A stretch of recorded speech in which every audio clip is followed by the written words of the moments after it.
Hello, guys. Can you hear me? Yes, please. Hello. Oh, hello. So, Charles, you are raising your hands. So I don't know if you have a question or something.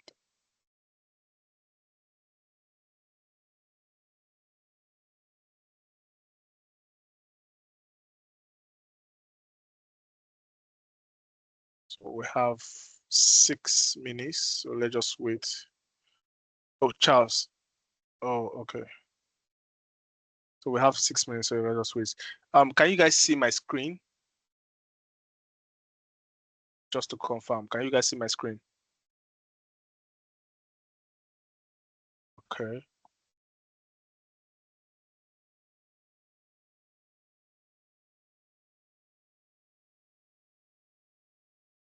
Yes. All right. All right. That's good.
So, hello guys, can you all hear me?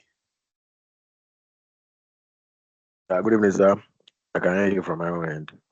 Good evening, sir. Yeah, We can hear please, you. I can hear you from my end. I All can right, hear you and also. can you also see my screen? So I need to be sure that everything is working fine. Yes, I can see your screen. Okay, I can see your screen. all right, that's good.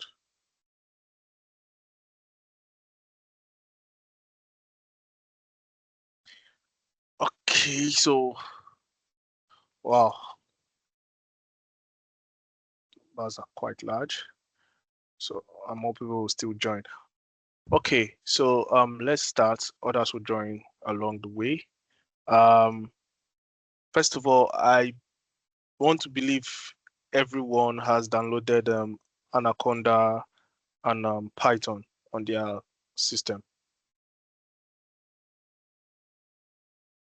Because Sefia said she posted it on the group on Discord. Yes, I've downloaded mine and been Yes, installed. I have Sorry, downloaded Python. I'm just doing that now. It's about 59% done. so must see Okay. Anaconda. Can't we use VLC? What? You said what? Can't you use Can't what? we can't we use VS Code? Yeah, that's what I use. I'm using VS Code. So you can Or use VS Code if you want. Google Colab too is okay, right? Yeah, you can use Google Colab if you want also. All right. So what I use Please, currently is VS Code. I want to ask if we download Anaconda, we should download Python soon. Yeah, download Python. Because download Python separately. Yeah, you install Python on your system. Okay.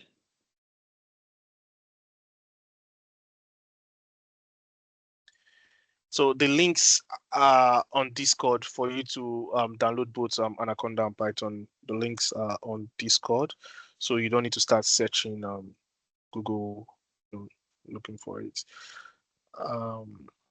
Okay, meaning that we have to wait a bit because I was thinking we would have had that. Okay, the numbers are increasing. Wow.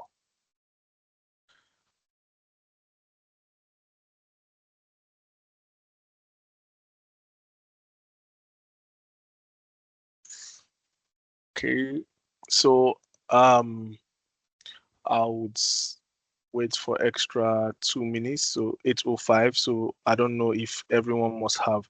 So if you cannot download it, for those who are unable to download it, you can also use Google Colab. You can also use Google Colab.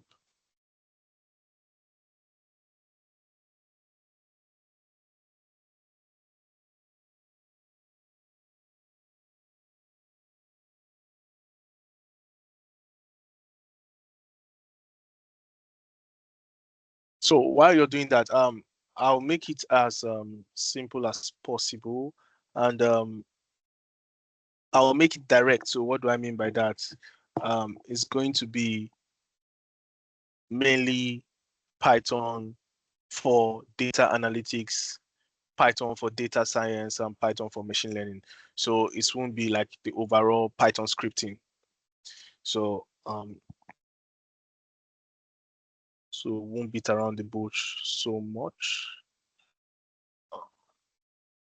8:04. So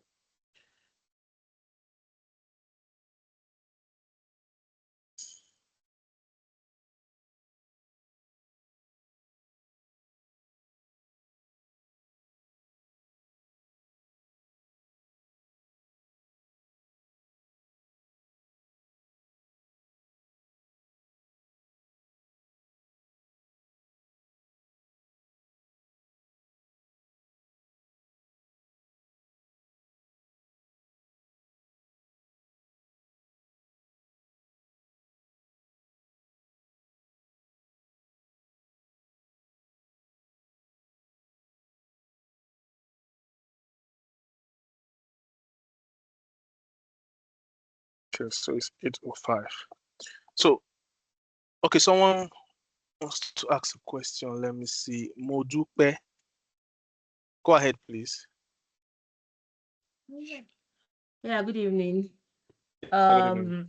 Okay, yeah. So I just wanted to ask, like, this program, do we have like a timeline for it, or we just run the course till like we get to where we are going? So, generally, we have like a timeline we're looking at least 8 weeks, but it depends on how fast you pick up generally. And that's why I said I'll make it as simple as possible and as direct as possible. So what do I mean by as direct as possible? We are going straight to Python for data analytics and Python for data science, because that was the first thing I did when learning this, so that you focus first on the things you need in the industry before, obviously, in your career path, which is as a data scientist, data analyst, business analyst, machine learning engineer, and the rest of them. So instead of now going deep into, so for example, if you're now entering, let's say, automations and the rest of them, you're now leaving a bit of data field, Python for data science or data analytics, right? So the first thing we are focusing on, or the major things we are focusing on, is Python for data analytics and data science and machine learning. So yeah. Okay, so let's just start. So I believe many people must have downloaded the Anaconda and Python on the system. For those who have not, you can use Google Colab. I don't know if Sophiat is here, so she can also drop the link for Google Colab for those who do not have the link.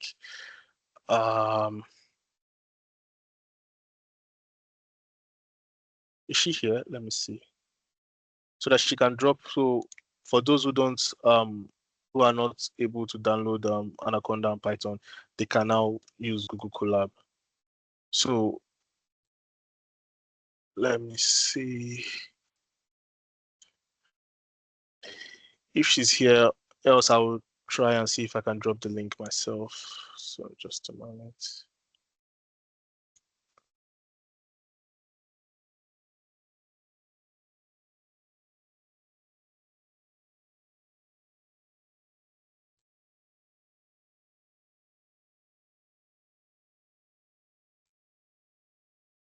Let me see.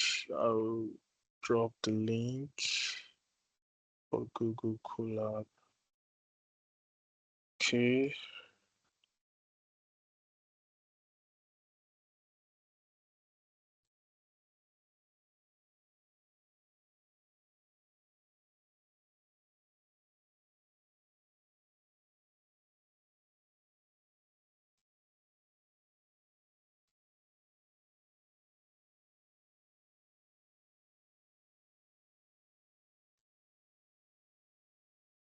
So I've dropped the link for Google Colab on the Python challenge channel on Discord.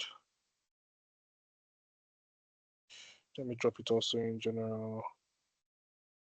Okay, no need. So I will also, let me just drop it on the chat here also. So for those who can't, let's go to the chat.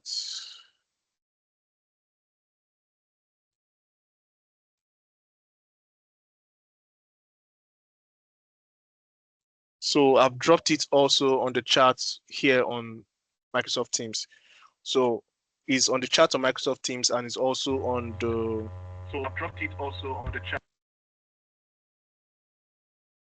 It's on the chat here on Microsoft Teams and also on the Python challenge. Also on the Python challenge channel on Discord.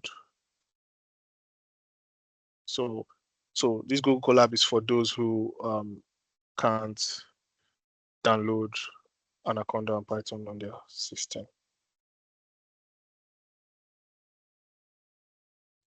Okay. So let's start. So the rest of you can use Google Colab, like I said, if you can't find that. So let's start.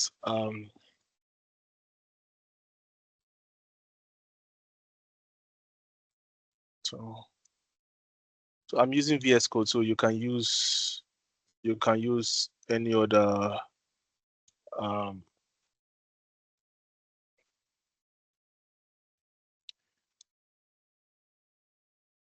So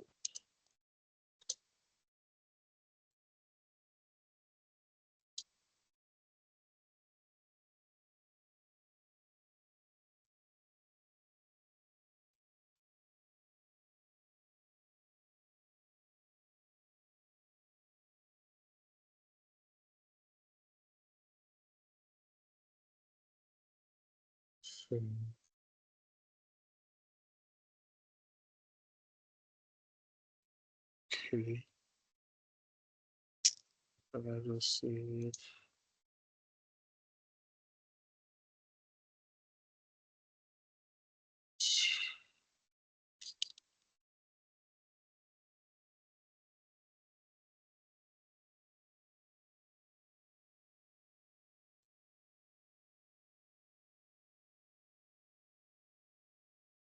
Okay.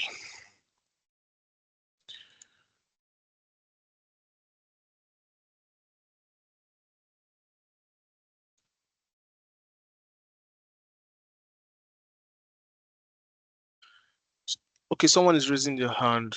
Let me see. Ogechi. Ogechi, go ahead, please. Please, good evening. Can I Good use evening. PyCharm? Yeah, you can use PyCharm. Any environment that you're comfortable with, you can go ahead and use it. Okay, thank you. You're welcome.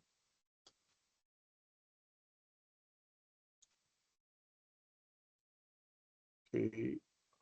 Wow, 36, so much. Okay, so we'll start. First of all, how many of you are currently on your environment? So for those who are using Google Colab, how many of you have opened your Google Colab environments? For those who are using PyCharm, how many of you have opened your PyCharm environment? For those who are using a VS Code, how many of you have opened your VS Code environment? It should look like this, like mine, because that's what I'm using. For those who are using Anaconda, Jupyter Anaconda, how many of you have opened that environment? So let's know before we start, because it's going to be a live coding session, so you follow along. Sharon, go ahead, please. Okay, you raised your hand up. Okay, you're on your environment. Okay, so let's see. Rafiat, Michael, I am in. Okay. So we can start. So let me just see how many people can we start. So just put yes if you know you are ready to start on the chat, so I can see that at least so many people have opened their environment down. Just put it on the chat yes if you know we can start. Michael, Maureen.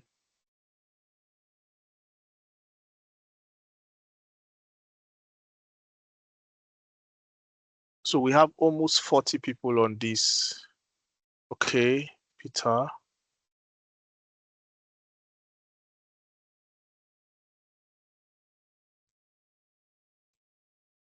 All right, so I would start.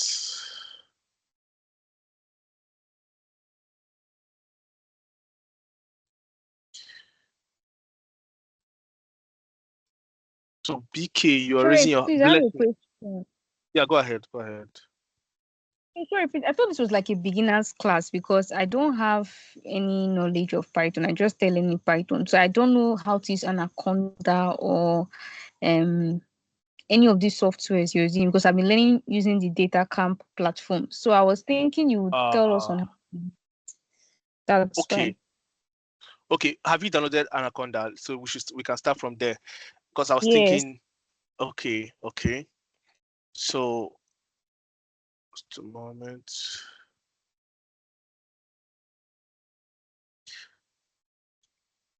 Let me stop sharing my screen.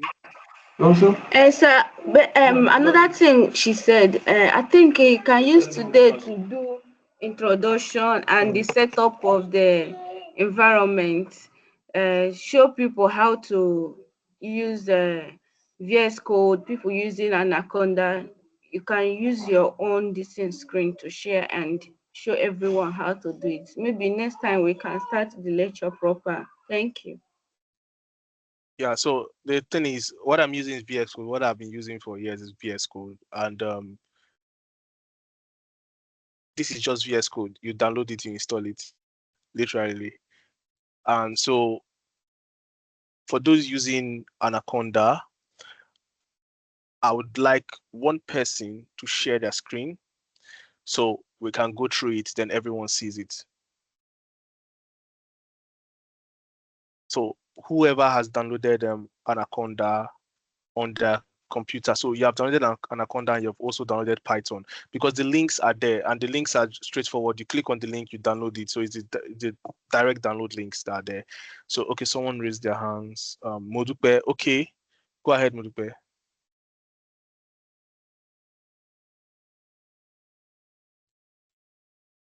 Sorry.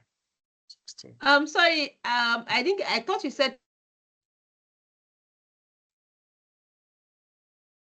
the question. Hello? You said? My hand is where you said people that have downloaded Anaconda on their system. Is that the question? Yeah. Have you downloaded Anaconda on your system? Yes, I have. What about Python? Have you downloaded Python on your system?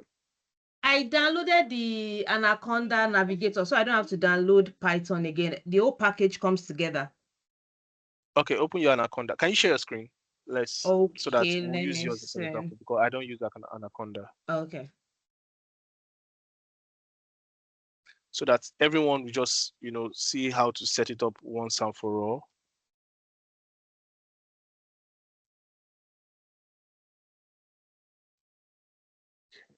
Can you see my screen? All right, so I can see it, and I believe everyone should be able to see your screen.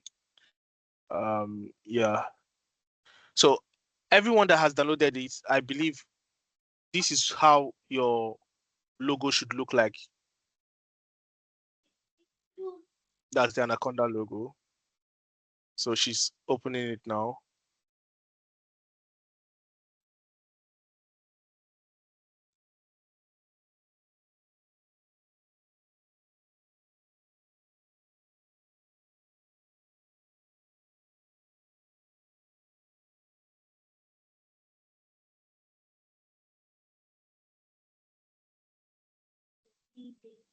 Okay, yeah, so it's loading and it's taking a while. Another thing you can do is if you don't want Yeah, to open yeah. the whole package, you can just type Jupyter Notebook on your search and it just take you straight to Jupyter Notebook. But let the one just open first and let's see.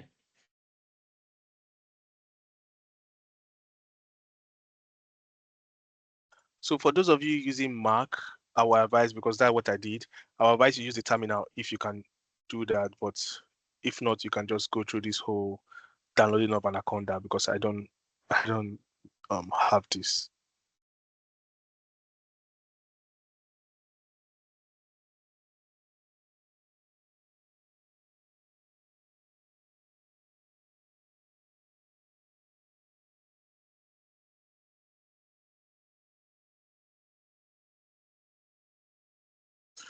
Okay. I really hope everyone can see her screen. Yes, we can. Yes, because I really don't want us to spend so much time doing this, because this is not the important thing. And I know the reason why I'm saying that. So I want us to jump into the important things as quickly as Yes, we possible. can. So now she will scroll to Jupyter and launch.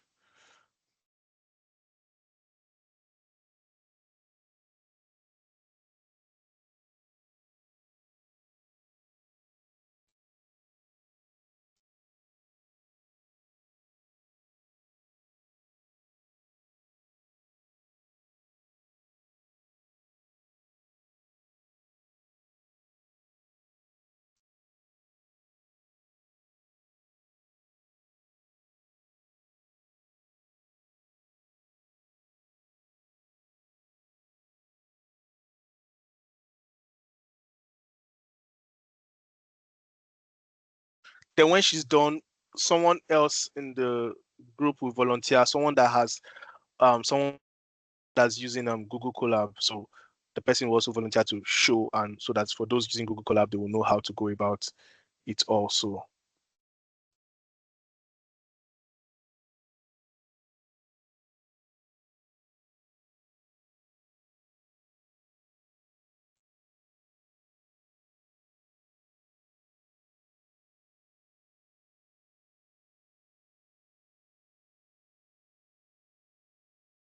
Okay, so that's just it then. So wherever you want the exit again now.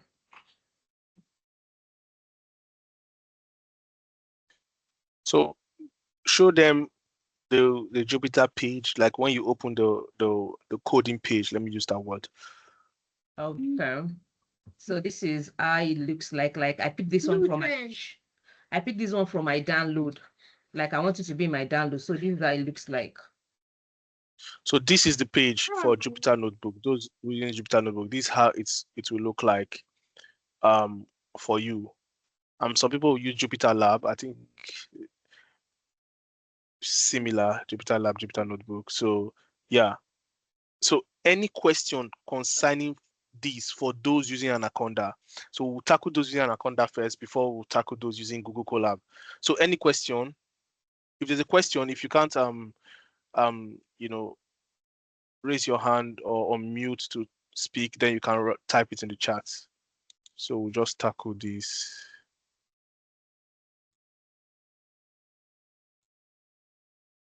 Can I stop sharing now? Yes, you can stop sharing. Okay. So is it under the home or environment that you searched for the Jupyter?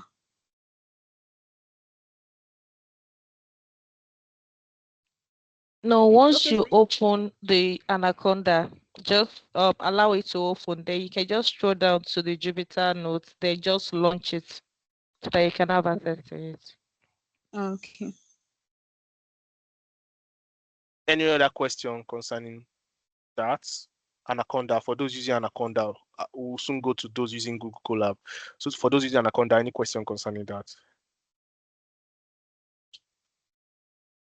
Nothing for now from my own end. So now for those using Anaconda, are you guys able to open your Jupyter Notebook? Yes, I was able to for my own part. Okay, if you're not able to, just signify, let us know.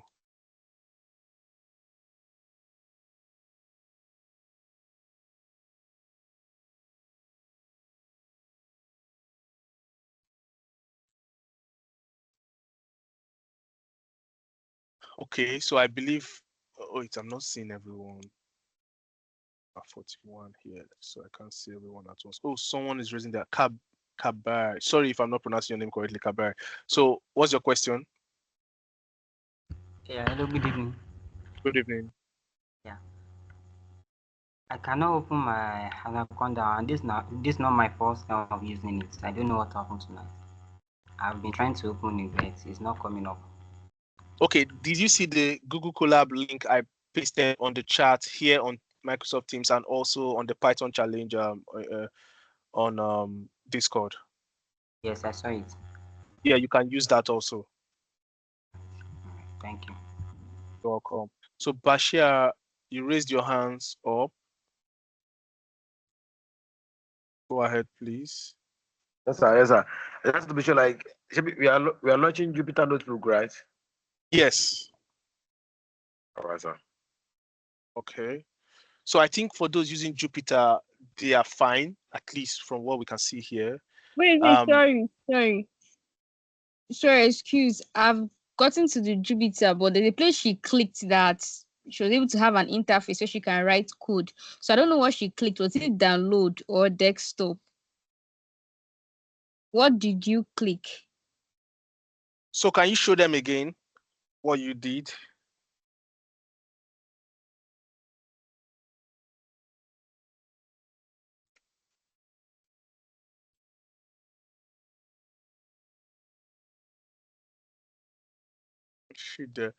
We are 42, so it's Sorry, a bit are you difficult for talking to me? Yeah, Are you the when one you that go was- to the interface, you clicked something. I don't know if it was downloads or desktop. The place you clicked that made you you got to a place where you could write code. Okay, you can actually pick anyone. It's just basically where you want your script to be saved on your system. So you can pick anywhere. Okay, thank So you. you can pick anywhere. Chi Gozie, your hands are up. So go ahead, please. Okay. Yeah. Good evening, everyone. Yeah, good evening. Yeah, to you, our instructor. Hope you're all doing fine. All Yeah, right. yeah. So I'm of the opinion that because all we are doing right now is to, first of all, get ourselves you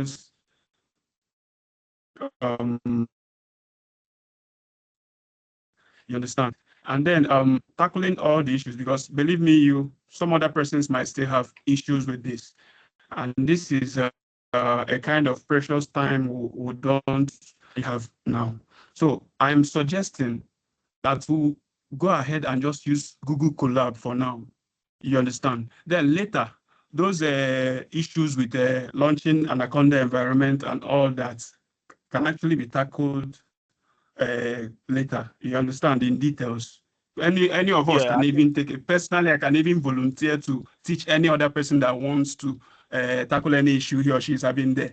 You understand? So we can go ahead and go with a Google Colab for those that are still having issues with any other environment, because that one is very, very easy to launch on. yeah, So user that's my friendly. suggestion It's now. user friendly.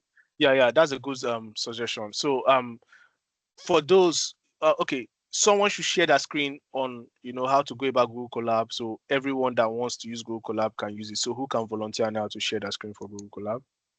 I can as well do that because I actually opened it in case of that. I'm using VS Code normally, but my collab is still open. So I can as Okay, well.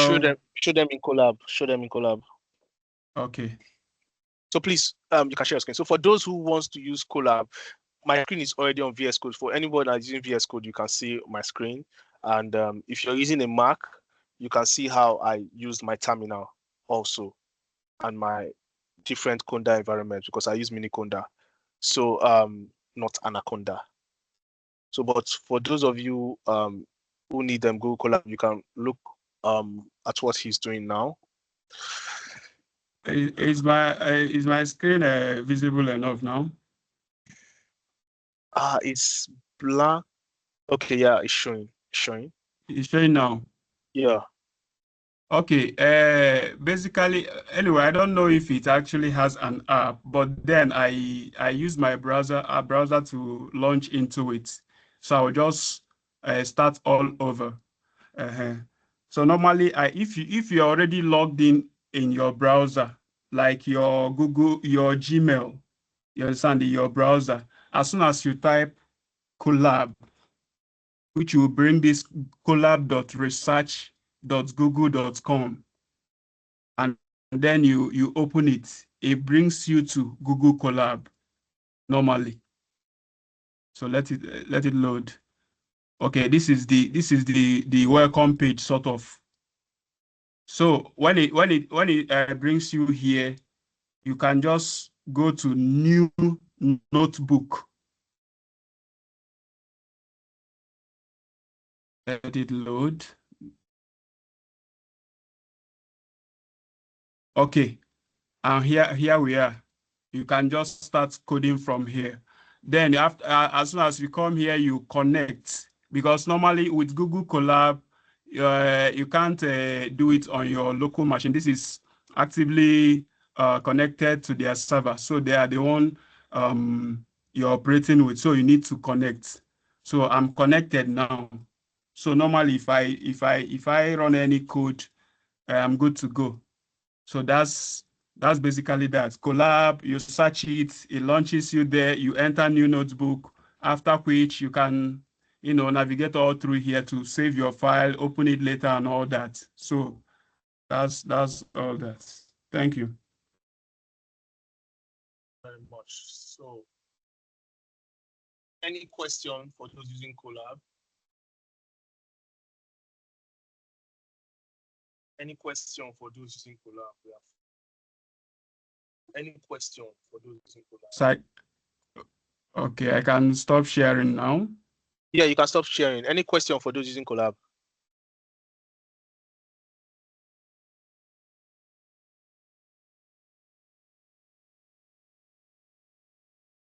Okay, so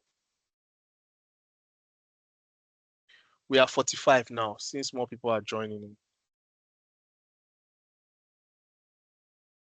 So if no question for those using Colab, then I think we can start. Say, let's start, please. All right, so let's start. So once again, good evening, everyone. My name is Chiagozem Sriakusugo, and yeah, so we'll start with the basics, and I'll try and make it as easy and simple as possible. So let me share my screen.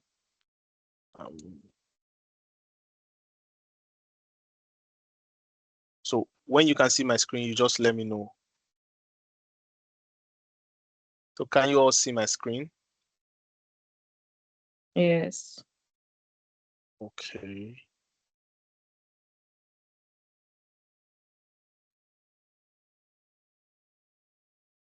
So,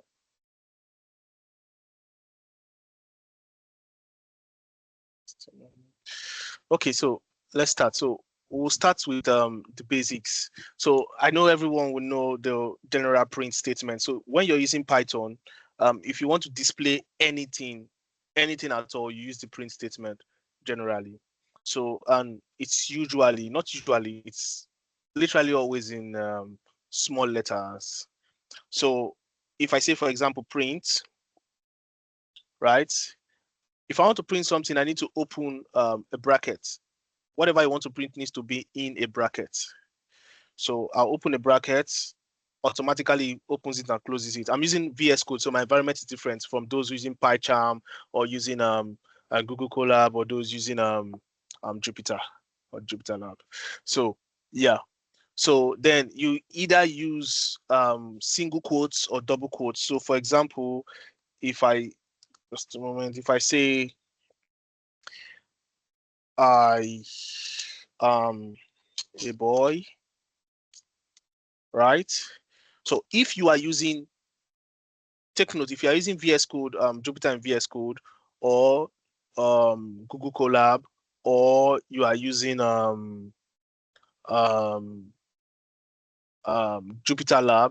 or Jupyter Notebook, you need to press Shift and Enter, or else you can run it from here. But to me, the easiest is pressing Shift and Enter on your keyboard.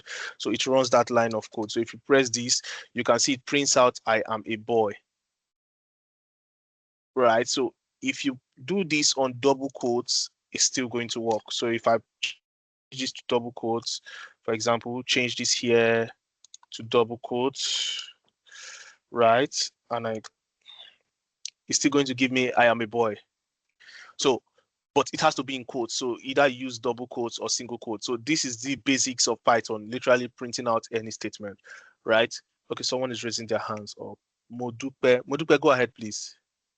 Okay, so my question is, I noticed when you open that bracket earlier on, it shows like a documentation or something like that. How did you do that? Or is it a Google Colab? Yeah. Is it a VS Code thing?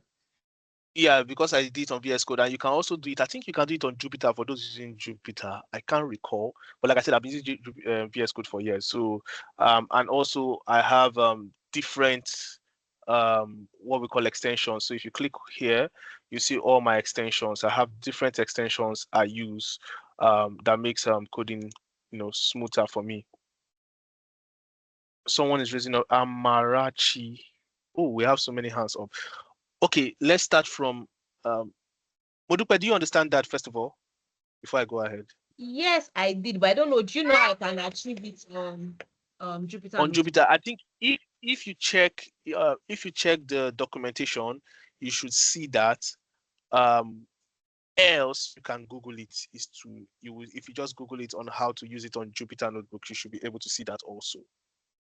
Right?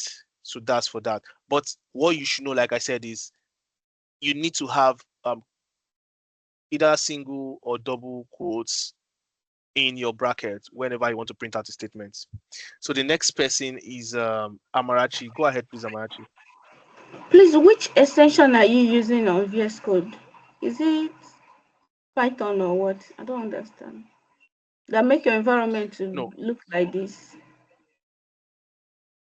This is Jupyter Notebook on VS Code. So what I said, there are many Okay. extensions. So there are many extensions I'm using on my VS Code, not necessarily only for, like if you see here, you see SQL here because I use SQL on my VS Code also. So you see Okay. that there are different things I use here on my VS So how Code. did you install it? How did you install the Jupyter Notebook? Please. You go to the extension marketplace, which is here. If you click on that is if you are using VS Code, take note. You go I to the know. extension marketplace. You type Jupyter and you see it there. So Okay. that's how the same thing if your SQL and everything is just there. Okay. Okay. All right.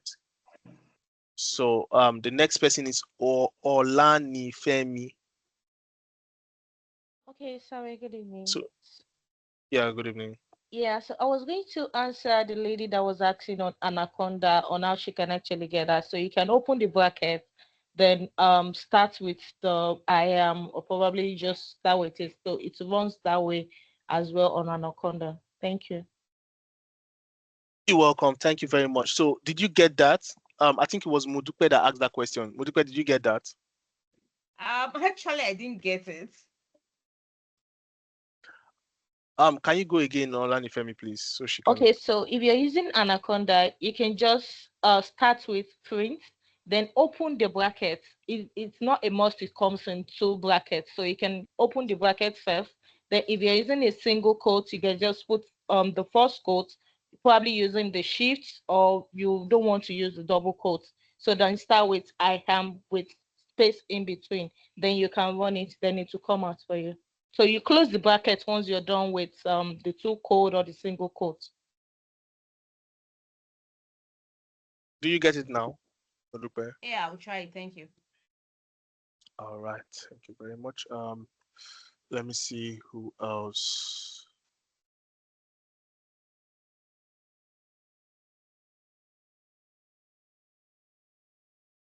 Okay, is there any other one? If you have a question concerning this, raise your hands up, or just unmute and speak.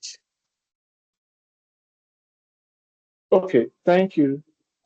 Please, if I may just suggest, please, if you could share the extensions you're using, just a screenshot for us on the Python Learn channel, I think it will help us, because I feel VS could be more easier for everybody if they have it, right? I think it would be good if we just all agree and use one particular platform.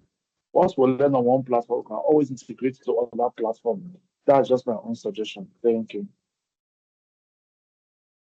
Yeah. So I'll take a screenshot of my, obviously not now, after the class today. I'll take a screenshot and share it on the Python challenge channel. So, but for now, everyone needs to use what they're comfortable with, because we can't wait for everyone to start using what only I, for example, because I've been using VS Code for years. So I can't expect everyone to be comfortable with it and say, oh, I'll wait for everyone to comfortable with it first. So there's some people that have been using Jupyter for a long time, some people that have been using Google Colab for a long time, or PyCharm for a long time, So I just want to give, because everything will achieve the same result. So whichever one you are more comfortable with, you can go ahead with it. But for those using VS Code, I can also share my extensions, even though some are not related to what we are doing, but you can see them also, and so that's it. So the next person is Rofai. Good evening. Can you hear me? Yeah, good evening. Yeah, I can hear you. I don't know why my code is not running. Do I have to connect it to something? Like it's not Did running. you I hope connect? it's running. Are you using Google Colab? No, I'm using VS Code. I've not connected it. Is this the first time you are using VS Code. Code? Or you have used? I've actually Is used it the it first time you're before, using but VS it's Code? been a while. No, So it's been a while, so I can't. so Can you hear me? can you see my screen? Yeah, I can hear you. Can you see my Yes, screen? Do I you see can where see my your screen. hands? Can you see my cursor Yes, here? yes, I can see. So what have you selected your environment So, there? there, no, can't even see. Yeah. So you need to select your environment here, and you can go ahead and also use terminal if you want, if you know how to use the terminal, because I prefer using the terminal. Here, where my cursor is, you can see where I'm circulating here. I'm using the TensorFlow environment. Okay, I will try it first now. Thank you. All right. So for this basic print, is everyone okay or comfortable with this? Can you perform a print statement now for everybody here? Let me see how many we are. 44, 45. So good. So yes, that's good. So this is literally the first thing almost everyone learns in Python, right? So there's something we call variables. So I will explain it like a a child. So variable is like a box where you store stuffs in it, right? So those stuffs you store in it, you assign them using what we call an equal to sign. We all know an equal to sign in mathematics. So the box can hold several things. It can hold strings, and it can hold also integers. So we'll go into strings and integers later, but just know that a variable is like a box where you can keep things, right? So for example, let's say age, for example. This is a variable. So what do we want to store in this variable called age? This age is like a box now. We want to store something in this box, and generally we all know that age is the number of years you you have lived or you are living, whatever, right? So, and take note, I said you assign that with an equal to sign. So you say equal to, so let's just use a random. So let's just say 5. So what this means is we are storing 5 inside this variable or this box called age.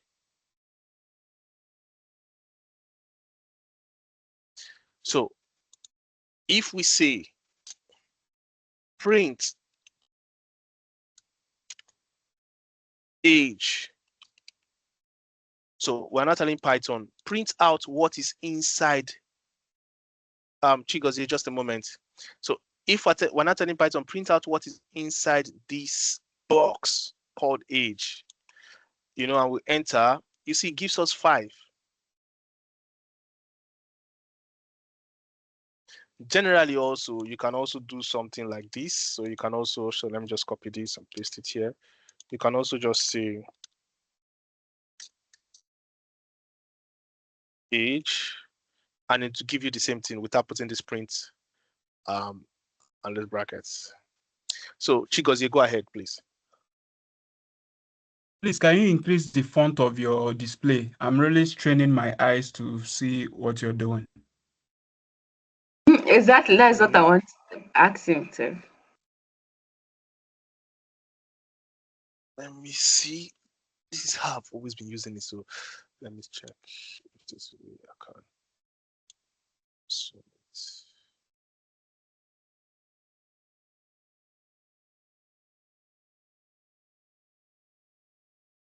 let me just look for how I can zoom in just a moment.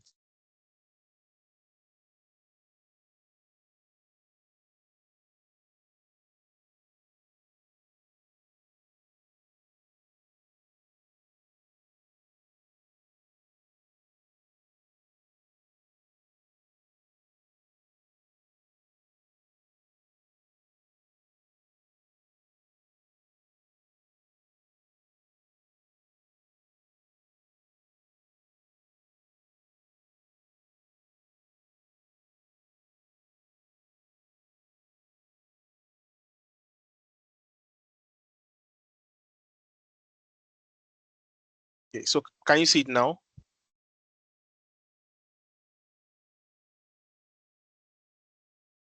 Hello. It's better. It's Yeah, better. it's better. It's better now. Okay.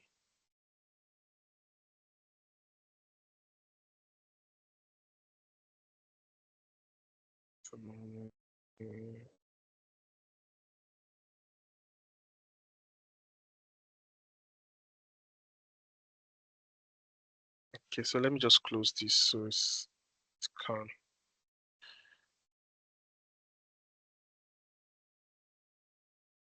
All right. So, any question concerning variables?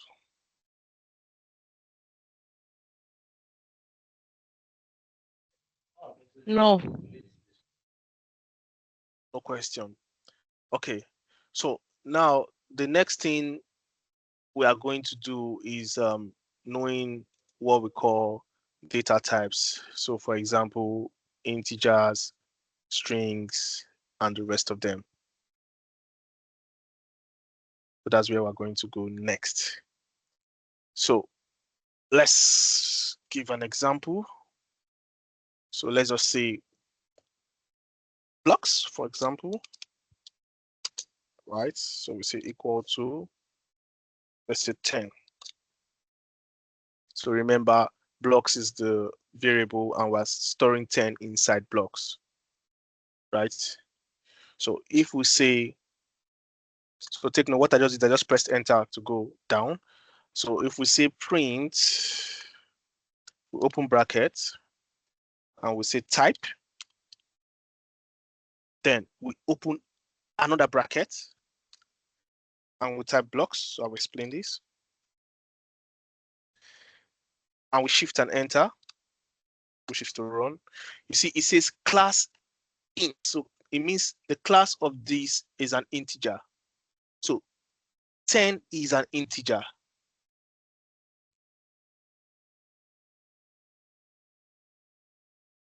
That's literally what it's saying. It means 10 is an integer. And if you want to, you know, confirm that's okay, it's actually a number, you can now say, let's go here, let's say print, open the brackets, then you say, for example, blocks, which is this variable, then we say plus 2. And let's run this. So what do we see here? 12. We said blocks plus 2 is 12. So means 10 plus 2, it gives you 12 because blocks, what is saved inside blocks is 10.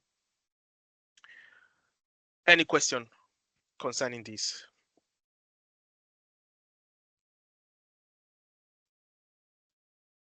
Just unmute and speak if you have a question concerning this.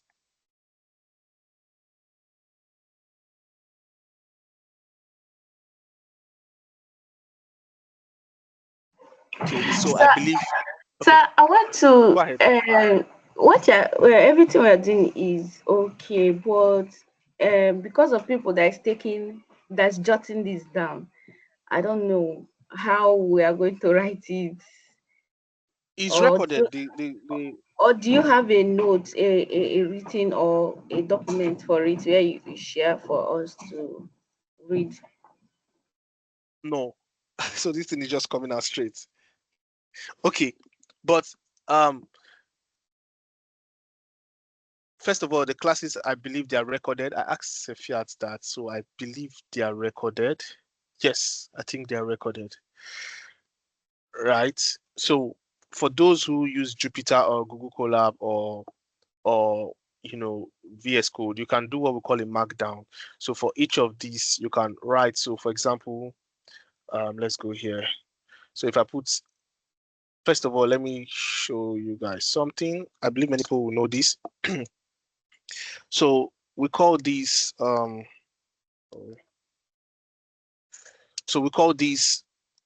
comment.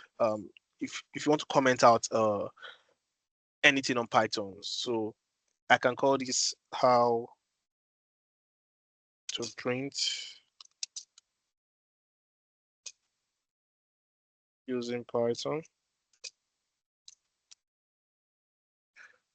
Sorry, using Python. So this, you see that it changes the color so to green. So this is literally saying that it's not going to run this. It's only going to run this. So anything you comment is not going to run whatever you comment. Then for the markdown, if you want to take down notes or whatever, you can use a markdown. So let's just go here. If you took markdown, so I can say, so let's say, for example, notes, then I'll now say one,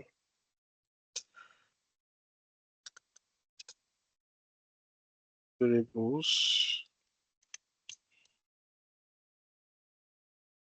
So if I run this shift and enter, you see it shows me notes variable. So this is literally to write notes in your notebook. So then for what you are saying, I think these sessions are recorded, so you can watch the videos again. But the only disadvantage is you don't have a life. So I always tell people the easiest way to learn and the fastest way to learn is to do it at the same time. So at that point, if you have any question, you can ask, oh, when I was doing my own, this is what happened. Why? Then we can answer those questions. But if you're doing it later on, it's, it's not like you're doing it on your own. So, when you say so you're on your own, if you have questions, it might be difficult because it will not mean us trying to go back if you want to ask it in the next class and it will drag other people back. So I always tell people, learn on the go. So as we are doing this, if you're following bumper to bumper, it's going to be faster and easier and smoother for you. So that's for that. Any other question? So just unmute and speak if you have a question, because we are almost 40, 45 plus. So I can start scrolling down to everyone. So any other question, just unmute and speak.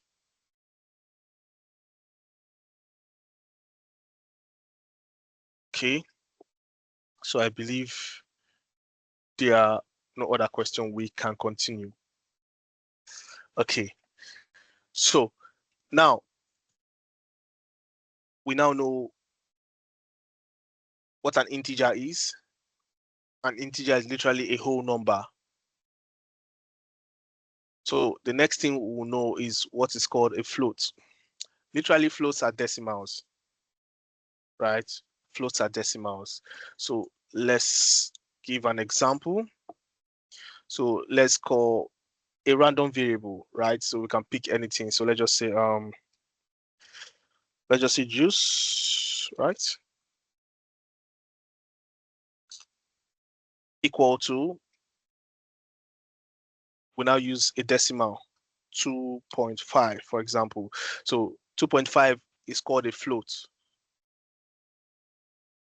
So floats are literally decimals, right? So let me just do this here. Let's just be commenting. Let's just go here and say examples of floats, right? Okay. So if we say print, we open the bracket, then we say type again. So we say type, we open another bracket now. We now call on our variable called juice. So juice, if we shift and enter, you see class is float. So it's telling us that the class of juice is float, because what is stored inside juice is a decimal, is a float. Right? So if we say, for example, let's come here now and say print, open our brackets again. So we'll get used to opening of brackets when you're using the print statement. So print, so let's say juice, right? Juice. Let's now say, for example, times 2. times 2. Now let's run this. Let's see.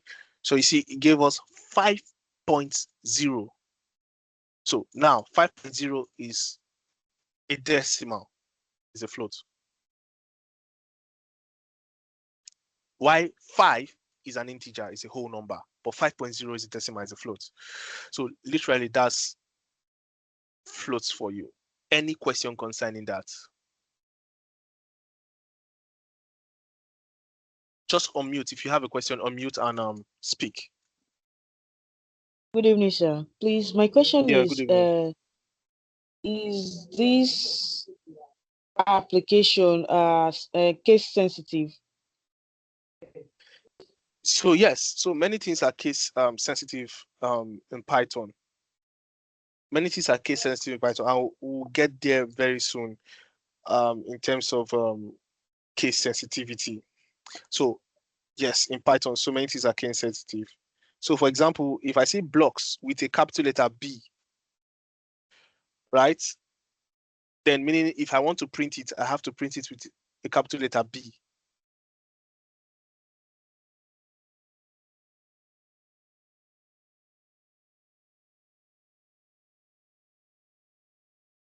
Do you understand what I mean? Yes, I do. Yes, I do get. Okay. So any other question? Hi, good evening. Yeah, good evening. Yeah, so like if you want to know the data type for a particular variable, must we always use a print bracket type on juice? Is there any way we can just go straight forward and get the data type? Or must it always follow the pattern print type juice, print type block, So something like that? yeah, when we start entering pandas, you see this statement you are seeing. When we enter pandas, you will rarely see it. You will just see it a few times. So what we are doing generally now is Python fundamentals, right? The basics of Python. Okay. So Okay. once we enter Python for data analytics, data science, and machine learning, you notice that most of these things, like especially the print statements, you won't see it as often as you're seeing it now. Okay. Thank you. You're welcome. Any other question?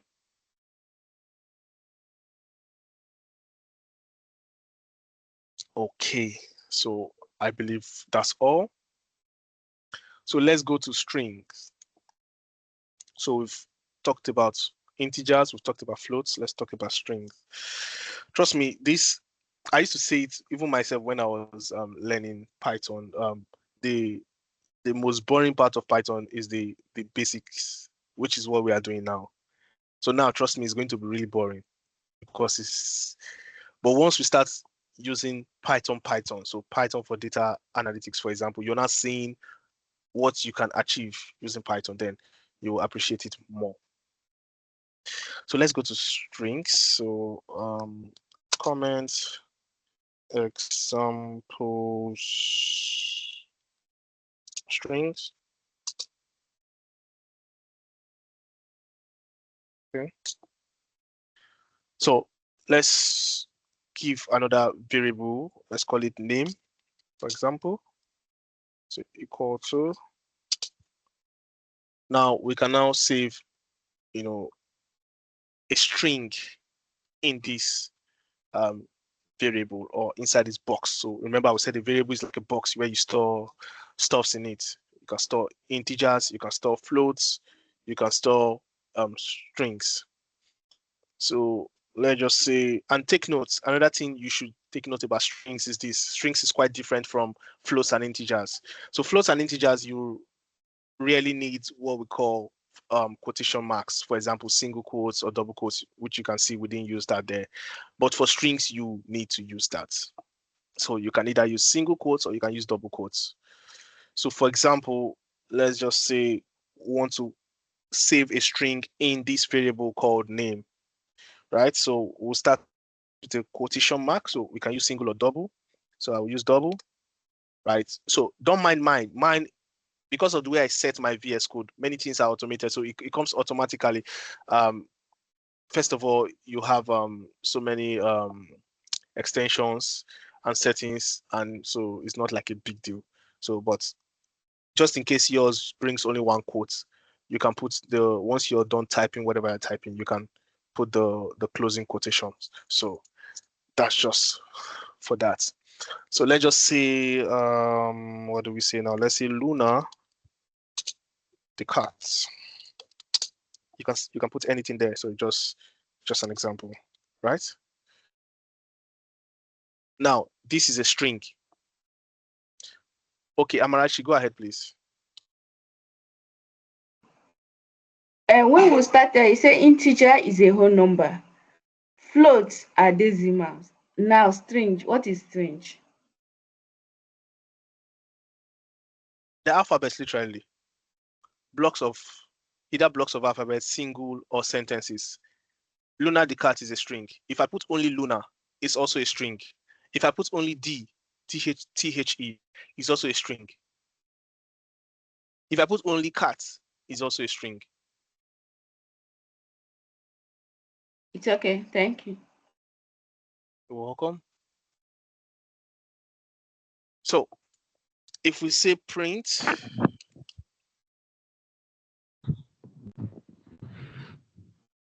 we open quotation again, or brackets rather. Then we say type, just like we did the previous ones. Open another bracket, the name. So if we run this, you can see class is string, str for string, int here is for integer, str is for string. So if we say something like print, open brackets, now we use a double quotation or a single quotation. So I use a double quotation here and I say hi, right? And I want to, create a sentence. I can now do a comma, right? Then I put space since I want to create a sentence. Then I say name.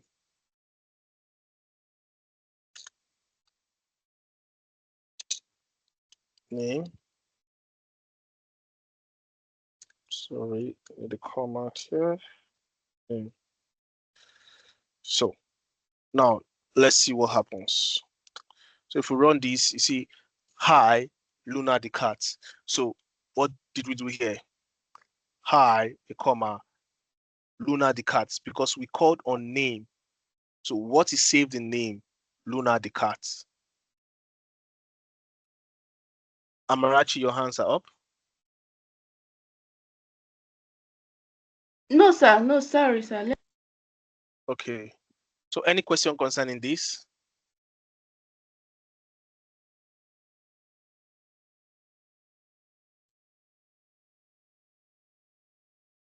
Any question concerning this? Okay, Go ahead, so sir. Question. all right, so that's good. So we are moving. So the next is what we call booleans or bool, whatever you call it, but the spelling is B-O-O-L-E-A-N, boolean, so you can call it bool, B-O-O-L for short. So booleans are literally true or false. Literally, that's boolean, true or false, right? So let's give an example. Now, another thing I want you guys to know is when you are giving a variable or assigning a variable, there are things, practices you must adhere to. So for example, let's say I want to give a variable as is hungry. I will have to do is underscore hungry equals to true. Now this is a boolean, but now I can't say, let me open this here, copy this, paste this here. I can't say is space hungry. I can't do this. I can do this together. I can put an underscore like you can see here, but I can't do the like this. So these are the things you need to understand when creating variables, right? So let's delete this. Let's go back here. So this is examples of variables, right? All right. So now we can do the same thing we have been doing for the rest. If we say print, open brackets, type, open brackets again, is underscore hungry. So you can see mine, I just need to press enter because it has already auto-populated here. So if I press enter, it auto-populates. But if in case yours does not do that, like I said, you can just do it manually. So if I run this, you see class bool, B-O-O-L. So bool starts for Boolean. The way str starts for string, int starts for integer.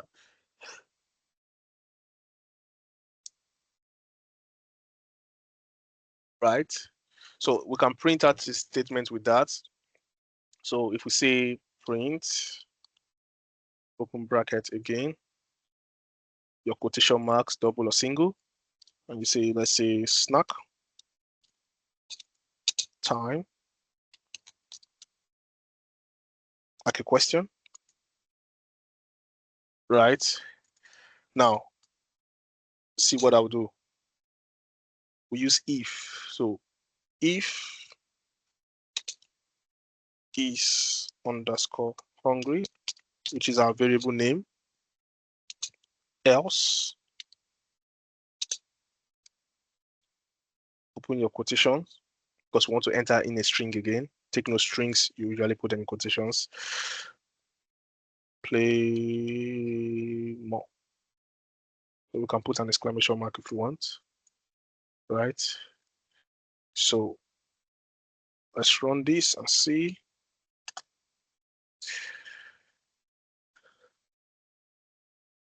So print snack time, if is hungry, else play more. So what we're trying to say is anytime is hungry is true, print snack time. But if is hungry is not true, then print play more. Any questions for that? We'll go deeper into this if else. So, but for now, any questions for that? Please, can you say that again, please? So we said is hungry equals to true, right? So true is saved in the variable called is hungry. So we're not saying print snack time if is hungry. So if is hungry means that.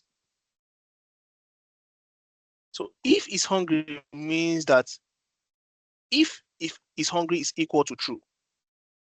But if is hungry is not equal to true, print play more.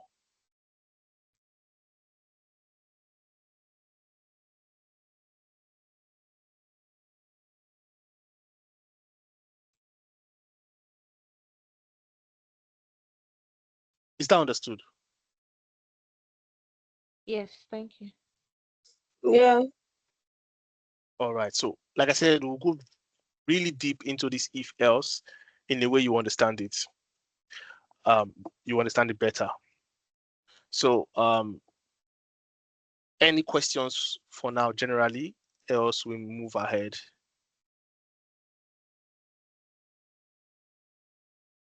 Okay. So, okay, okay, go ahead, please. All right, so my question is, does it mean that if we change this variable from true, that's for the is hungry, if we change it to false and we print this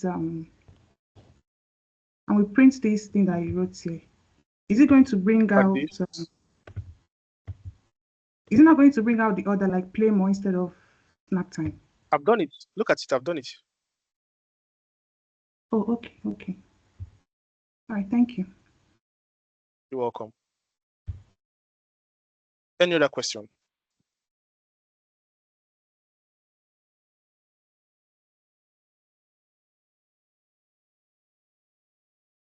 Okay, so we are good to go.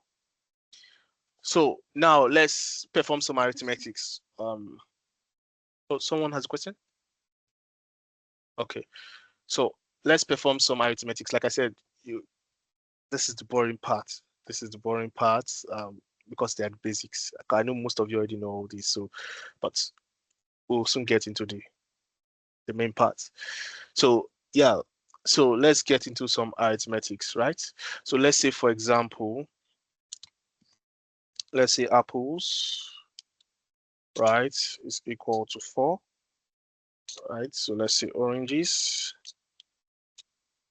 is equal to 3, right? So let's say total fruit. Remember, you have to put your underscore because you can't put space. Total fruit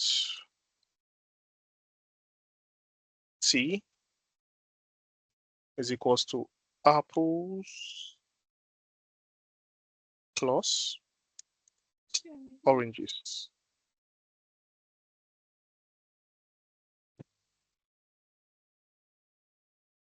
Someone has a question. Who's this? Okay, your hands are up.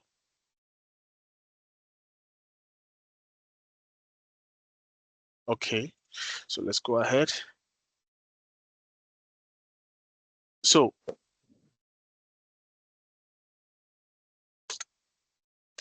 let's print total.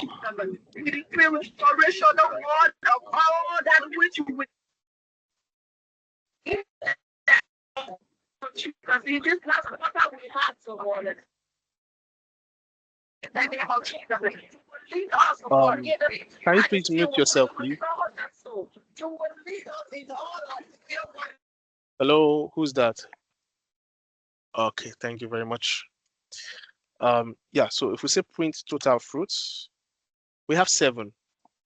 Why? Because 4 plus 3 is 7. So we're printing apples plus oranges, so get 7. So if we do something like this and we say, let's say half underscore apples equal to apples divided by 2. So let me show you how you can also do this. So instead of typing print, so normally we can say print half apples, right? Normally we can do this. It gives us 2.0. But we can also, so if I copy this, Control C, and I paste this here. So we can just do, instead of putting the print statement, someone asked about this print statement, will you always put the print statement? So you can also do something like this. So if you just say half apples without putting the print, it gives you the same answer, 2.0. So you see this and this gives you the same results, right? So we can also do, let's say print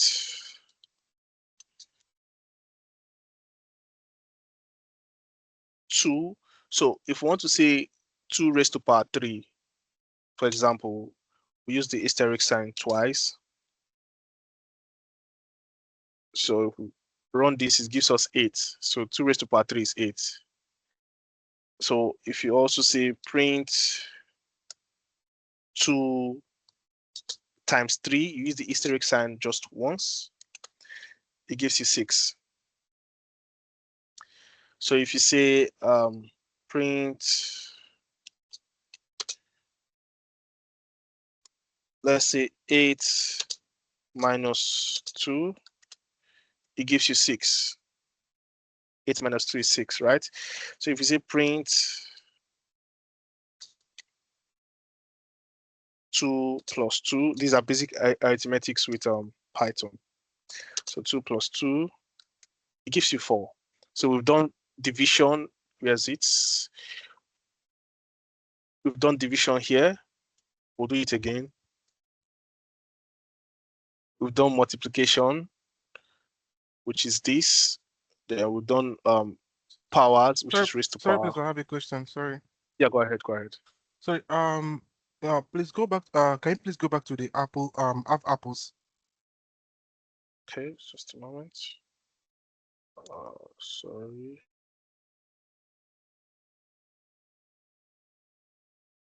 Okay. Why?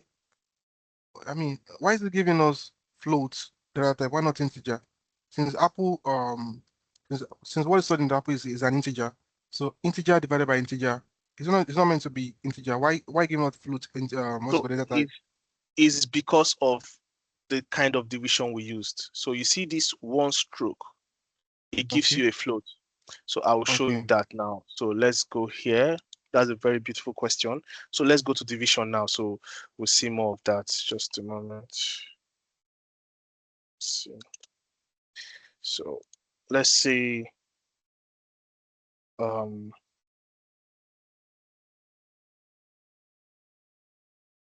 Let's say df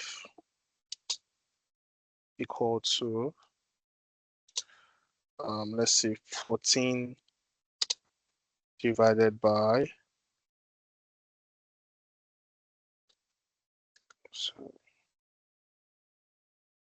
divided by 2. So let's say, okay, let me not start with this df. So until we get to pandas first. So let me use something else. Let's say a, right? Let's use a. So let's say a. Now if we run this, it gives us 7.0, right? Now let's do this again. So let me copy this, Ctrl+C, come here, and I now put another one here. Now let's run this and see. So do you see what happened now? Yes, I can see. So this gives you a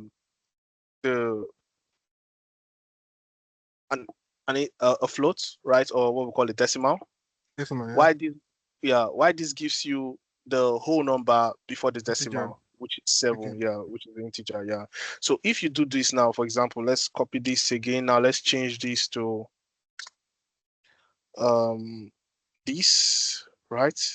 And we'll run this.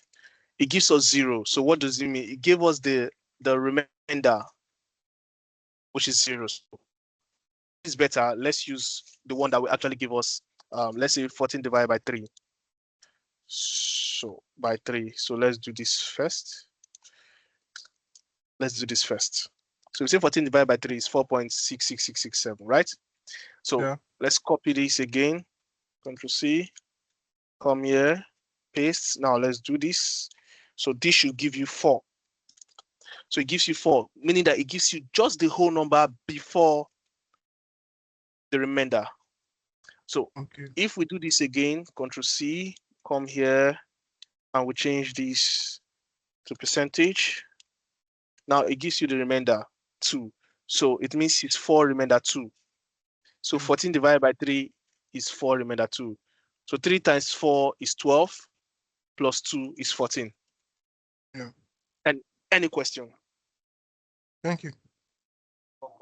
You're welcome. Any other question?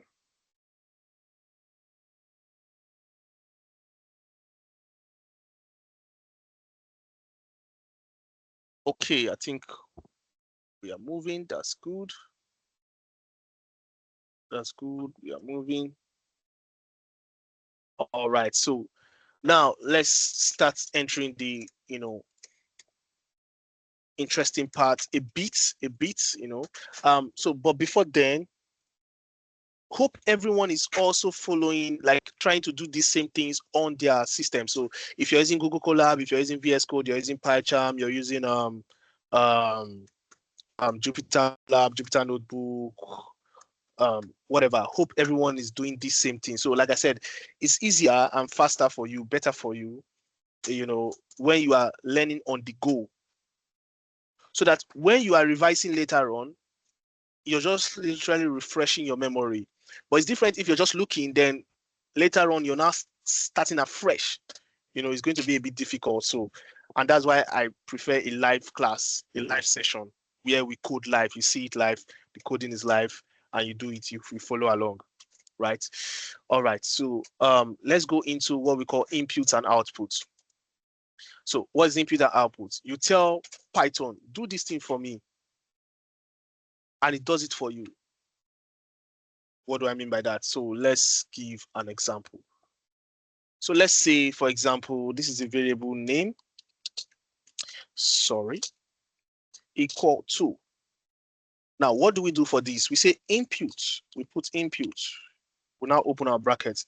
So what do we want to input? What do we use? Okay, let's say, what's your name, for example, because obviously the variable we gave is name. So let's say, what's your name? So we say, now this is something interesting about single quotes and double quotes. Now, you see, I'll use a double quote here, and I'll say what's, W-H-A-T. Now, what is W-H-A-T? Then a single quote and S, right? So this is what's, right? Your name. Then no, a question mark. Sorry, question mark. Right? So let me come out of here. Let's do this now. Let's just say print.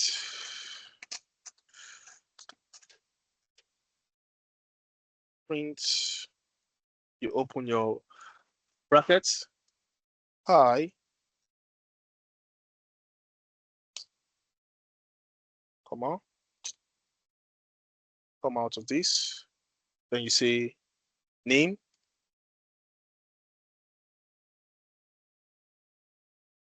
Comma again.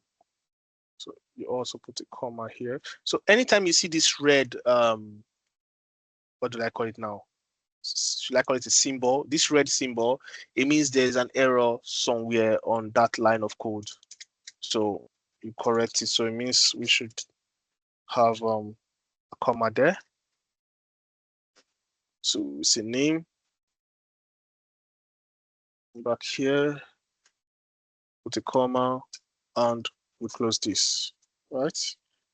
Double quotation again, delete one.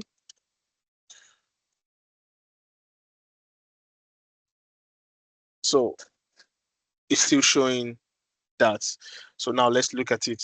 So remember what I said, if you see, this also means there's an error. You see here, it's showing a red also. It's showing a red also. So we are not done with this. So we continue.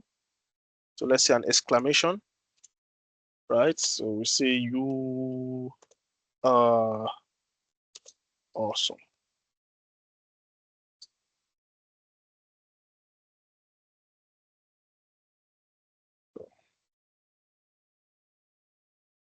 What's this?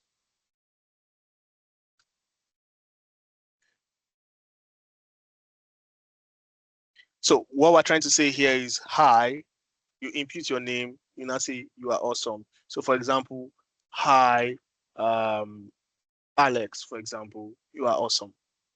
So now if we run this, let's run this. You see, you say, what's your name?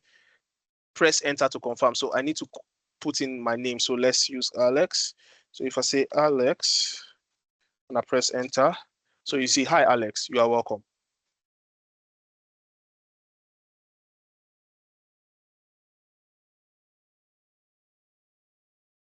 Any question for this?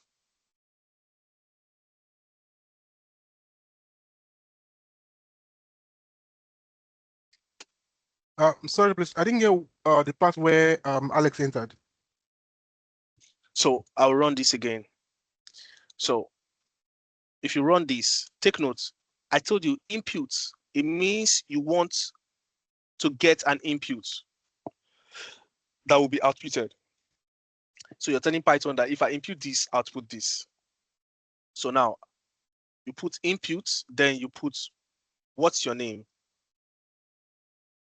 inside the variable called name. So look at this now. I'll run this again. So shift enter.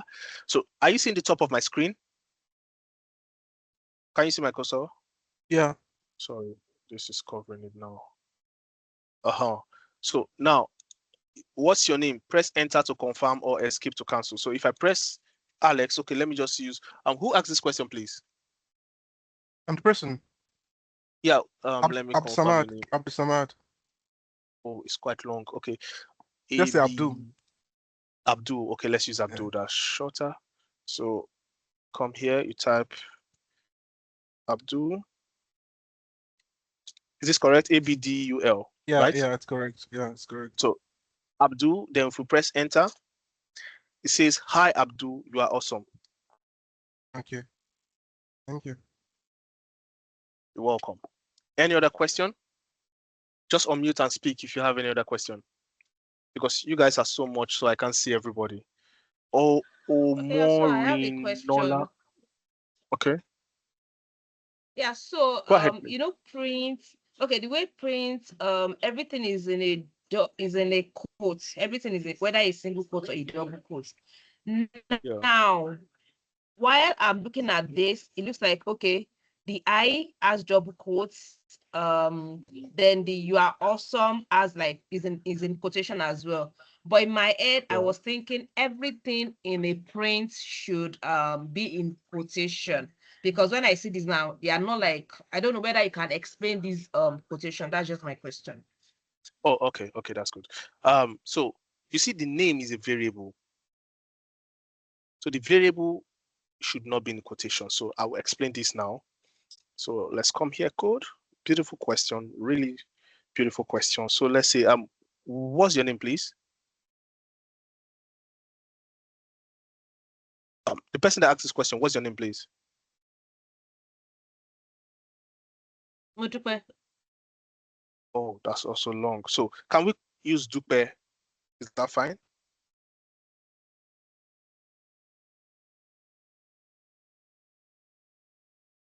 All right, let's just use Modupe. So let's say Modupe is equal to, right?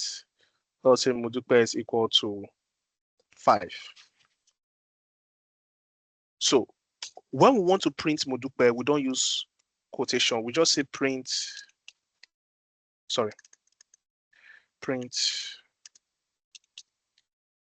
Modupe, right? So it gives us 5. We didn't say print Modupe.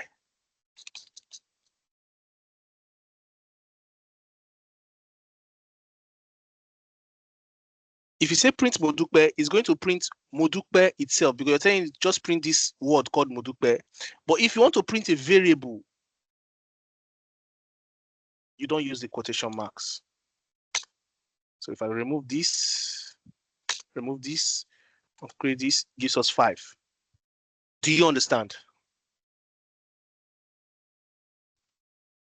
So that's why you see that there's no quotation mark where there is name, because name is the variable here.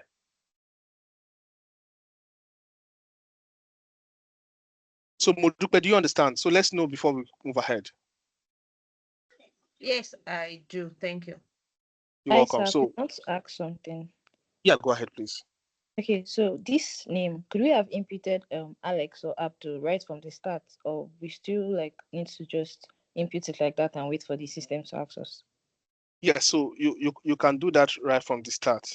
So for example, let me copy this. I love the questions you guys are asking.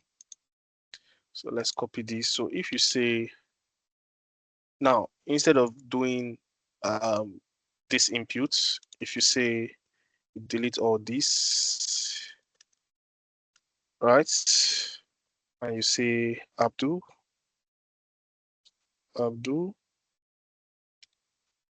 right? And you run this. What do you observe?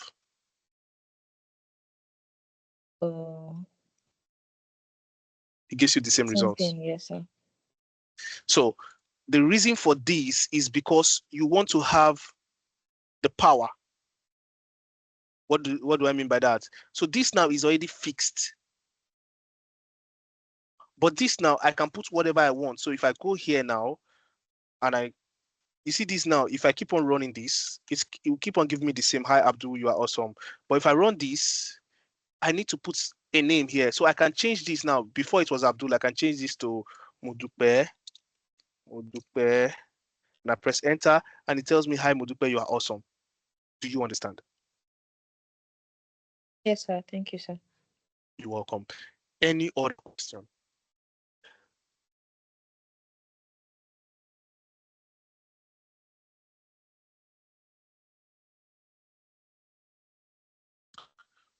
Okay, so guess we are all following. So now we'll go to what we call the if statement, the else statement, and elif statement. Excuse me, Sir Chidez. Yeah, go ahead.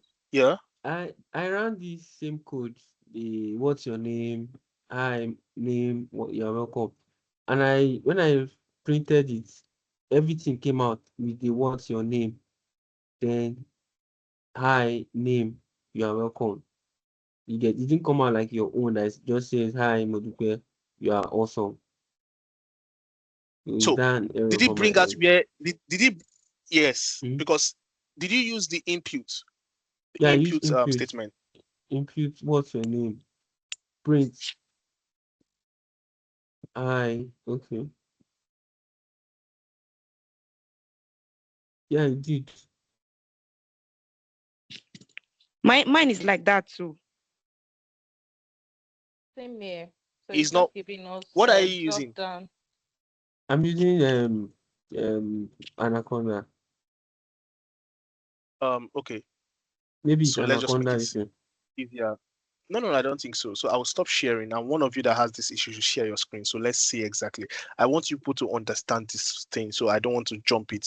So one of you that, since so many people are having this issue, one of you that have the issue should share your screen. I'll stop sharing my screen now so we can, solve that. Then we'll move ahead. So I'll stop sharing. So someone should share their screen. While you're doing that, let me just go ease myself one moment, please.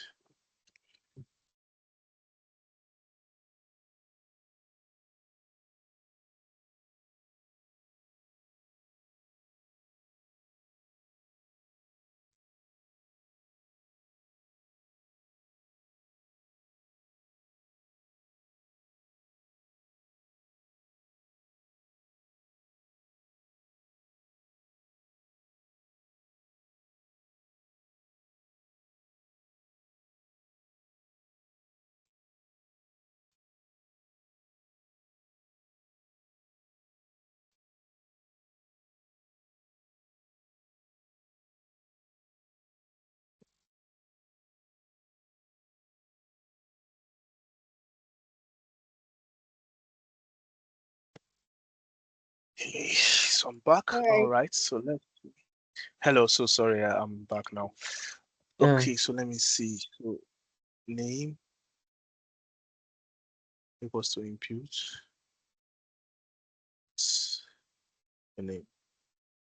So now so let's look at what you did, right? So you said name is equal to impute. So when you put your first quotation, you put a space. Why that space? So you said, what's your name?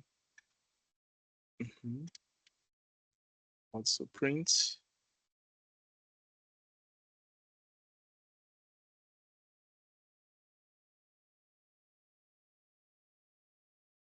Hi, name. You are welcome. But it's correct now. It's correct. Just a moment, It's I'm just going the run this. Let's see. What? Yeah. Hello, Jim. It's correct. Just that for VS Code, it's showing above. Because I saw, when you shared, I saw what you did. It still showed you what's your name, and then you imputed Jim and enter. Then it said hi, Jim. It's still the same thing. Just that VS Code was showing it's the same thing. above. It's the same thing, right? But this other one now is printing the what's your name. Yes, for you to put this thing now, for you to put the name this time around, because it's still the same thing that VS Code did, but it showed it ahead. You get? Okay, I understand what he's saying. So, like I said, I don't use. I'll always be using VS Code all my life. Okay, so I understand what he's saying. So now it's asking. So if you delete, so try and run this code again. Just run it again. Shift Enter on your keyboard. Yeah. So you see, it says, "What's your name?" So it's what happened. Oh, okay. I'll have to impute this thing. So when you say, yeah, so what's your, it's just showing you there. The difference now is on your Colab is displaying it the same place where it displays the code. So what's your name? You when you impute your name, then it now prints out. So it's literally the same thing. The only difference is the interface. Okay. Yeah, the only difference in the interface. So it's not an error at Alright. all. So the interface. Okay, so that's good. Any other question? Any other question? All right, so let's go ahead. So let me go back to sharing my screen.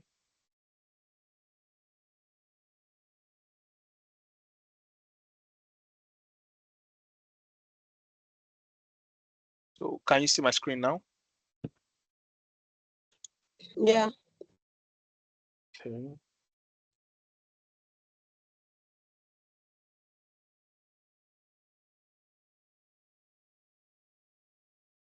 So we are progressing. That's good. So now let's go to if statements, right? Let's go to if statements. So this will be quite interesting. What's the time? Okay. So now let's do this. So let's see, for example, let's open a variable called mood, right? So say equal to. Now, we now say impute. We want to have the power, right? So we say impute, open this, the quotation, say happy.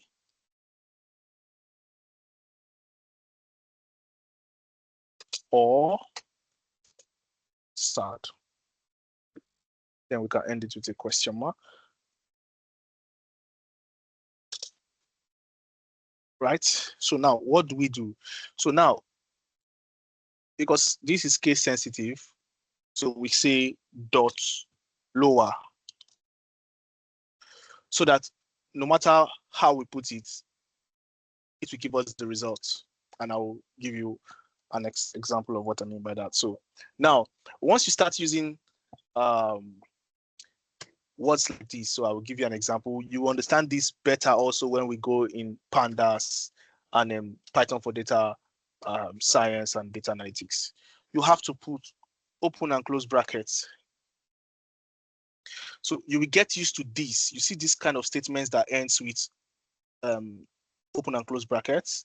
You will get used to this when we start Python for data analytics and Python for data science. So we can comment this. We can say makes lowercase, just to remember, right? So now this is where we bring in our if statements, right? So we now say if mood. Okay, so I need to explain this part now. What I want to do here is this. You see here, we said we used only one equal to. But now, when we're using statement like this, we say, sorry, equal to. So you don't say if mood equal to. This is what you use. So this is literally same thing with this, but you're using it because of the different functionality. So now if we say if mood equals to happy, right? You end it with what do you call this? What do you call this? Colon. Right? Then you press enter.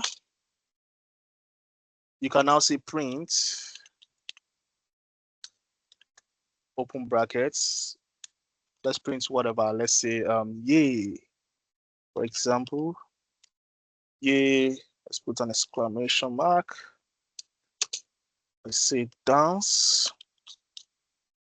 Let's say party. Just whatever. Can put another exclamation mark. And the beautiful thing about is we can also put emojis if you want. So you can also put emojis if you want. So let me see, for example, where am I?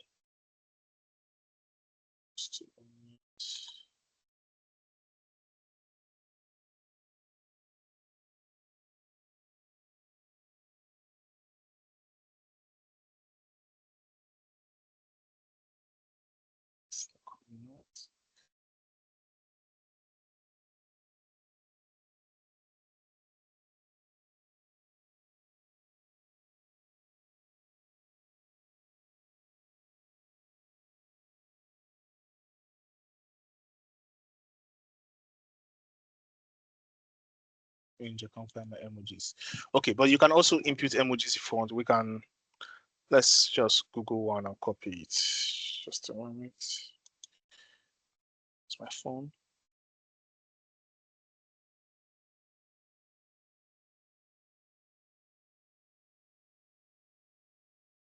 Okay. Yeah. So we can put emojis if we want. So that's the beauty about this. So now let's go ahead. But if you don't want, you can also remove this if you don't want. So now we'll press enter again. Now we now want to, give another, we call this conditional statements, right? We want to give another condition. So the next condition we're going to give is called elif. So elif stands for else if. So we go back to, take note of the indentation. It has to be on the same line with if, the if statement. So we say elif, right, mood is equal to sad, right? We close it again with this. Then we say print, open. So let's just say hog time, for example. So we can say hog time,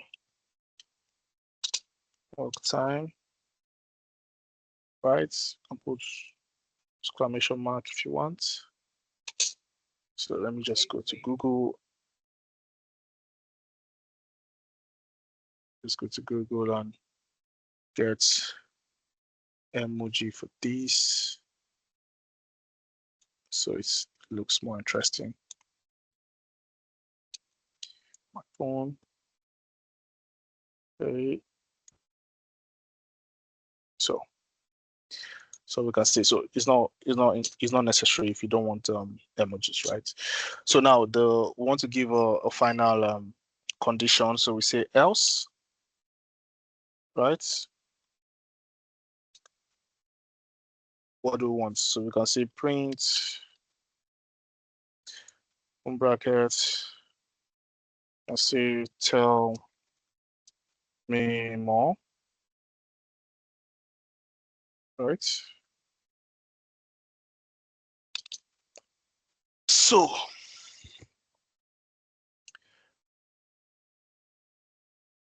anyone confused about this? Before we run this code, is anyone confused about this? So we explain the code line by line before we run it. So anyone confused about this? Just unmute and ask a question if you're confused about that before we run the code. Yes, please. Can you take it again, please? It's a bit confusing. Okay, so we said the first line of code is saying mood is the variable mood, right? Sir, no, sir, hold on now. Yeah, go ahead.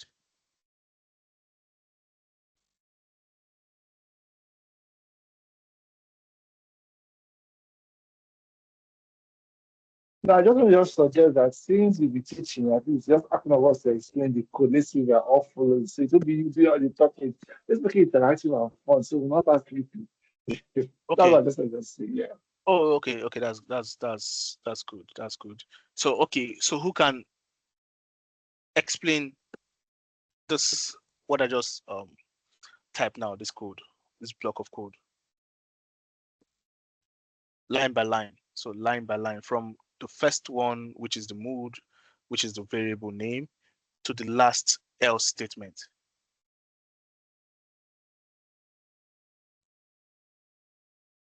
Okay, let me give it a try. Actually, let me just try. Okay. Yeah, go ahead, please. Okay, so mood that shows the variable, which is a box that is holding the input, the person will put in. So that person puts either happy or sad. The mood will hold it. Now you're saying if the mood is equal to happy, if you print yay dance party, or if the mood is sad, you print is it hop time? Yes, hop time. But if the mood, if there's nothing, if nothing else is inserted, you should print tell me more. That's what I just understood by it. Yeah. So what the else means, you're very spot on. So what that else literally means is whether if it's not happy or sad. So if it's something that's indifferent.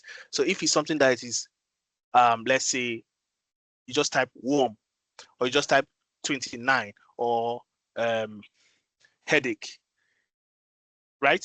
It will tell you tell me more. So anything aside happy or sad will tell you tell me more. So someone raised their hand up again. So go ahead, please. Okay, I want to like make a suggestion. Like happy or sad, it's like picking randomly. I think you're supposed to that input, you're supposed to use only happy or sad so that when they are inputting whether if mode is happy, it can choose any of them. You get what I'm saying?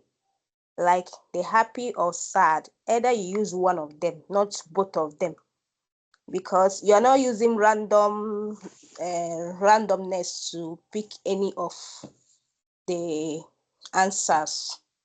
That's it. I'm confused about that. So, but maybe when I run this code, you will understand what I did. So let me just run the code so you guys will understand it better, right? So let's just shift enter.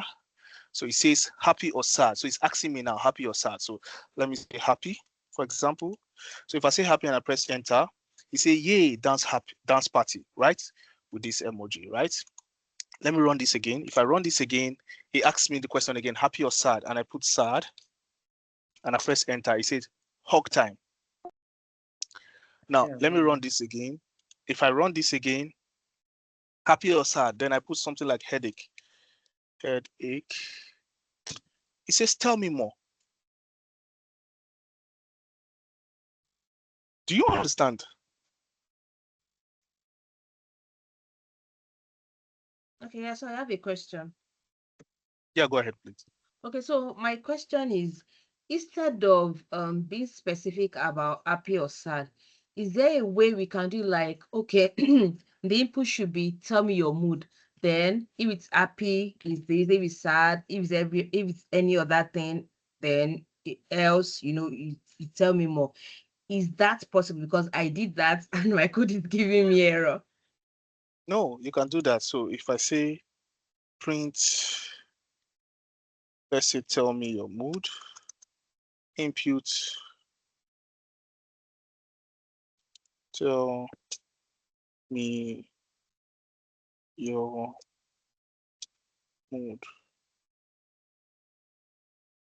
Or let's say what's your mood, whatever. So let's run this and see.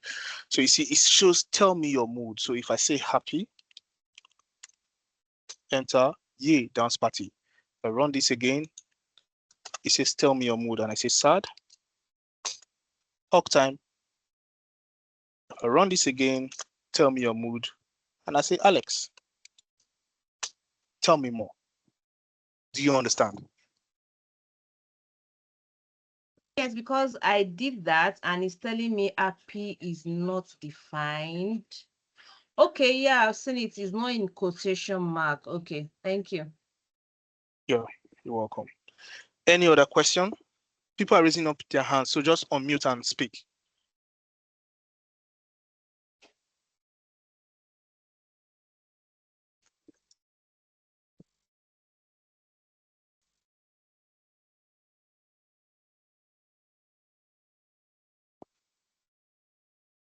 Hello.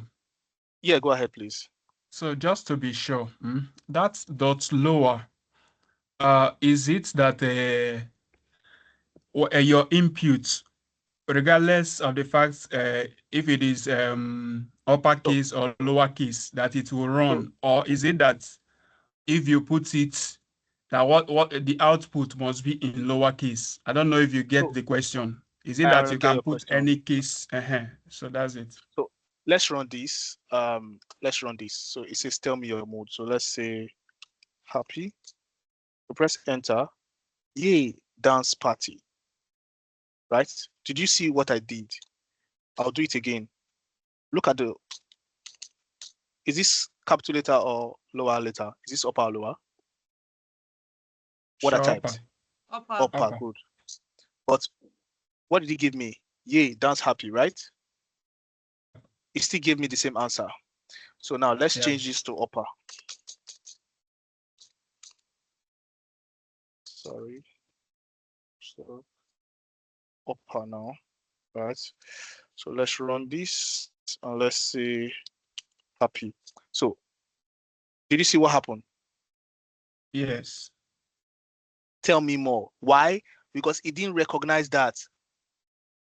Yeah. No, I told you Python is case sensitive. So the safest to use here is lower. So lowercase. So you're safe. Sorry.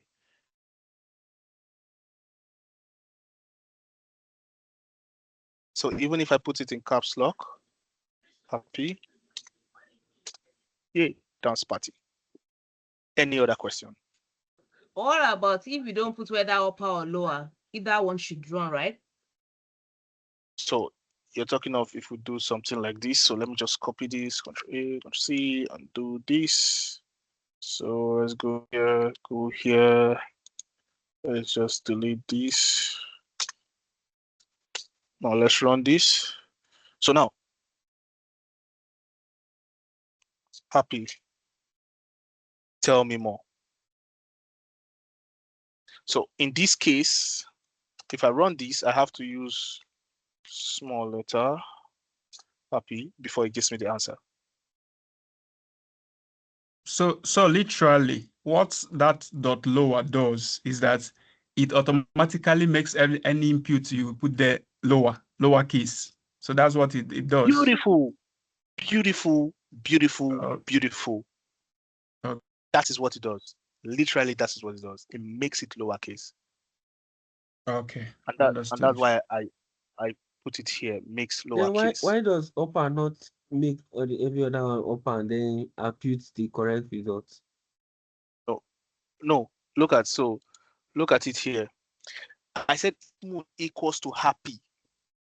The happy was in lowercase. So now let's use the upper for you now so you understand what I'm saying. Upper, beautiful questions, beautiful questions. So if I say upper here now, let's run this.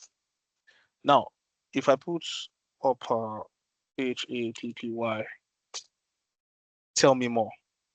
But now if I change here to upper happy, happy, right? So let's run this again. Now, if I put this in lower, happy, yay, dance party, because why? It converted that to uppercase. Do you understand? So in essence, is what the mood is because the case that you wrote the mood, that is what is determining the input, what the input will be. Beautiful, beautiful, beautiful, beautiful. That is it exactly. Someone has a question. Inyadeyemi. Go ahead, please. Hello. Yes, Hello, go ahead. sorry, I came late because of network issue. And I'm just seeing the conditions now. If mood is happy, normally it's conditional. If it meets the first one, then I go with yeah dance party. If it doesn't meet that one, then I go to Elif. Then if also that one is not true, then I go to else, because I noticed that the one you did now, you put upper. And we know that what the one, if mood is happy, is lower. That means it doesn't fulfill that condition. It goes to second one, doesn't fulfill that condition also. And the last one. So I guess because since you put upper, else will be tell me more. I'm just asking if I'm correct or not. Okay. Okay. So now, if you put happy in lowercase, it's still happy in uppercase, but Python is case sensitive. Yeah. So the reason why we put this this lower rather, because we put this one already in lowercase. So we're just saying whatever you put, convert it to lowercase. Lowercase. So that it matches this.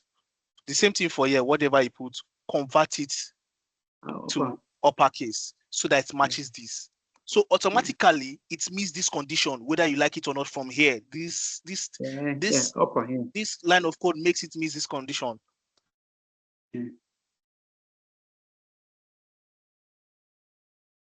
You understand? Yeah, go on. Yes. So any other question? Jimmy, I think Jimmy raised his hand. What's the question?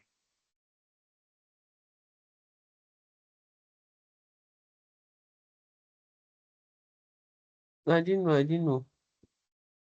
Oh, okay. So are we all good with your conditional statements? Sorry, since you've actually taught us the dot lower and upper, is there any other case apart from these two? It's only lowercase or uppercase. Okay. Because I used to hear of the reason why I asked is I used to hear of a Camel case, Pascal case, and all that. Maybe it's not applicable here. Yeah, I've told you that you guys should not confuse yourself.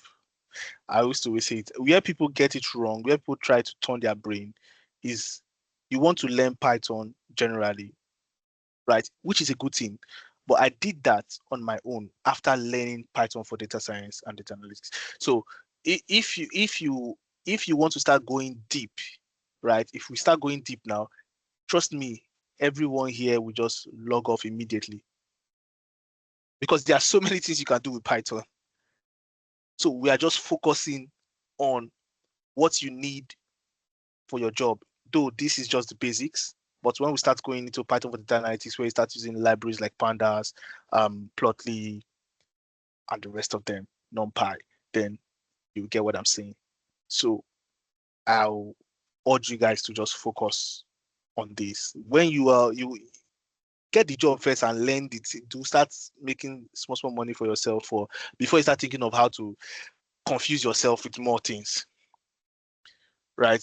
So learn what you need first. Then you now go ahead and learn other things. Emphasis on get the job. Yes. So that's what I did. That's literally what I did. So you try to boost your skill, higher. So what's the time? This is 9:59. So we are literally out of time.